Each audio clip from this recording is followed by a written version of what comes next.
हज़रत अल्लामा मौलाना हज़रत हसरत मोहानी रहमतुल्लाह अलैह एक ऐसे शख्स आ, ऐसी हस्ती आ जिन्होंने सैयदुल अहरार के खिताब के नाल नवाजिया जाता। क्यों?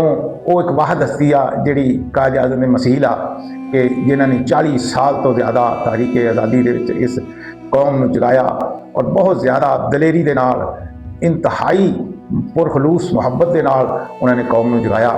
उन्होंने मतलब मशहूर आ कि उन्होंने जज्बा ते खलूस इन्ना सी कि गांधी जी खाब दे विच उन्हां दा नां सुन के डर जांदा सी। जदों खाब च उन्हां दा किते जिक्र आ जांदा सी, उन्हां दी शक्ल वेख लैंदा सी ते गांधी उठ के बह जांदा सी और उन्हें नींद नहीं सी आउंदी। मौलाना हसरत मोहानी एक ऐसी शख्सियत सी। मौलाना हसरत मोहानी कहते आ कि एक दिन अल्लाह बहुत सुबह मैनू कायद आज़म रहमतुल्लाह अलैह दे नाल बहुत ज़रूरी काम सी। मैं सुबह ही सुबह उन्हां दे कोठी ते तशरीफ लै गया। जो मैं गया मुलाजम ने आख्या कि अंदर इतला कर कि हज़रत मोहानी आया। मुलाजम ने आख्या कि सानू सुबह सुबह अंदर जाने की इजाज़त नहीं। हज़रत मोहानी साहब फरमाते कि मैनू बड़ा गुस्सा आया कि मैनू इतना शदीद काम आ, इतना ज़रूरी काम आ, ये मुलाजम गल नहीं सुनते।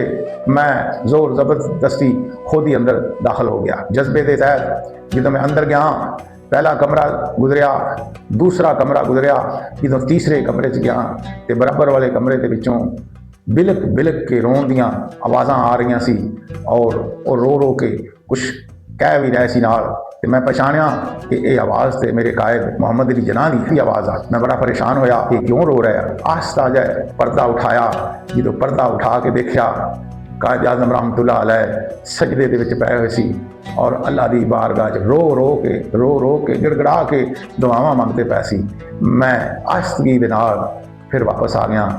फिर उस तो बाद जिंदगी मैं कभी बगैर इजाज़त तो अंदर नहीं गया। जदों भी मैनू मुलाजम ने कहा कि कायद आज़म अंदर आ, वो बाहर नहीं आ सकते, हाले उन्होंने टाइम नहीं। तो मैनू सारी जिंदगी इस तरह ही महसूस होया कि वो सजदे विच पे आ और अल्लाह की बारगाह दे विच रो रो के दुआवां करते पे आ। ये मंजर मैं अपन अखां दे नाल वेख्या, किसी को सुनिया नहीं। ये हज़रत मोहानी साहब फरमाते हैं ये कायद आज़म रहमतुल्लाह अलैह दी एक शान सी जिहड़ी दुनिया नूं इस गल का पता नहीं कि वो अल्लाह ताला दे कितने नज़दीक सी, अल्लाह ताला दे कितने करीब सी।